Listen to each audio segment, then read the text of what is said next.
Magluto naman tayo ng ginataang manok na may papaya.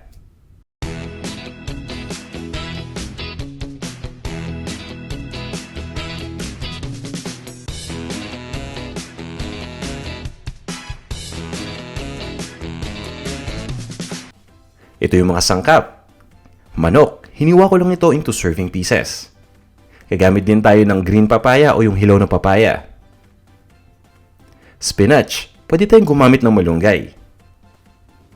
Ito naman yung gata o yung coconut milk. Sili, pwede tayong gumamit ng siling pansigang. Luya, hiniwa ko lang into matchstick pieces. Chopped na onion. Kailangan din natin ng bawang, hihiwain lang natin ito ng maliliit. Ito naman yung patis at gagamit din tayo ng paminta at ng mantika. At ito naman yung listahan ng mga sangkap na nabanggit ko. Kung handa na kayo, tara na, magluto na tayo. Maglalagay lang ako ng mantika sa isang kaserola. Painitin lang natin ito. Ang una natin kailangan gawin ay prituhin muna o i-pan fry muna yung manok. Ang ginagawa ko ay piniprito ko yung isang side ng manok ng 1 hanggang 1.5 minuto. At ibabaliktad lang natin ito. Kapag kabaliktad, ganun din yung gagawin natin. Itutuloy natin ang pagprito ng 1 hanggang 1.5 minuto rin. Partially lang natin na niluluto itong manok. Mamaya may pagkakataon pa tayo para lutuin ito ng tuluyan at palambutin. After ma-pan fry, tanggalin lang natin sa lutuan at iset aside muna natin.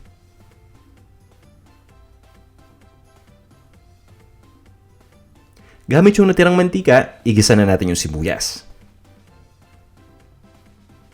Hahaluin ko lang ito. At ire-ready na natin yung bawang.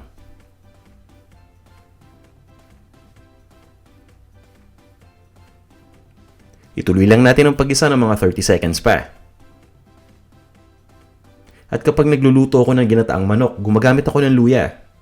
At ito na yung sangkap na ilalagay ko na susunod. Ito ay ginger na hiniwa lang natin into matchstick pieces o yung julienne.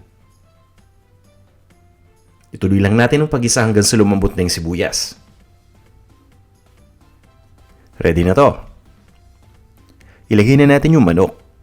Ito yung prinito natin kanina lang.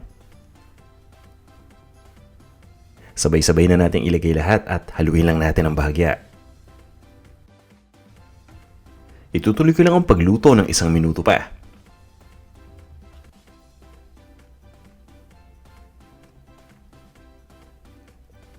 At this point, ay pwede na nating ilagay yung gata o yung coconut milk. Dahan-dahanin lang natin ang pagbuhos. At papabayaan lang natin itong kumulo.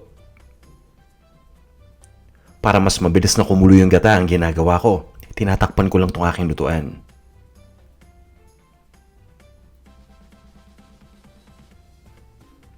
At sa oras na kumulo na, naglalagay lang ako ng sili. Alam nyo, gusto ko talaga sa ginataang manok yung medyo maanghang. Kaya ang gamit kong sili ay Thai chili. Kung gusto nyo mas maanghang pa dyan, pwede kayong gumamit ng siling labuyo, yung maliliit. Pero kung konting anghang lang ang gusto ninyo, pwede tayong gumamit ng siling pansigang. Hahaluin lang natin ito. At takpan lang natin ating lutuan. Ituloy natin ang pagluto between low to medium heat ang gamit nating init ng 30 to 40 minutes o hanggang sa tuloy ng lumambot yung manok.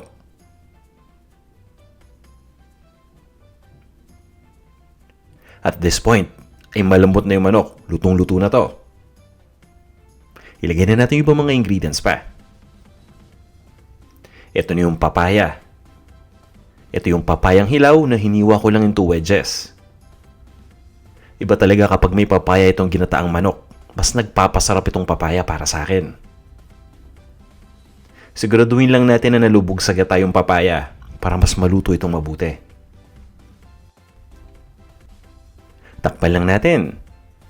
At itutuloy ko lang ang pagluto ng 5 to 8 minutes pa.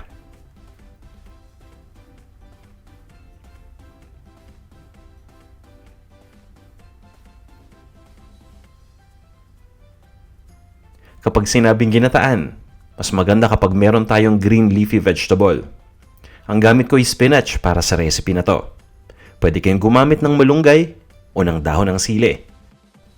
Tinatakpan ko lang ito para maluto ng konti yung spinach at mag-shrink o lumiit dahil mas madali itong haluin. Mga 30 seconds lang. Ituloy lang natin ang pagluto ng mga 2 minuto pa. At timplahan na natin. Ito na yung patis. At naglalagay din ako ng paminta o ng ground black pepper. Hahaluin ko lang ito nang sa ganun ay ma-distribute mabuti yung mga seasoning na kakalagay pa lang. At ilipat na natin ito sa isang serving bowl at iserve na natin.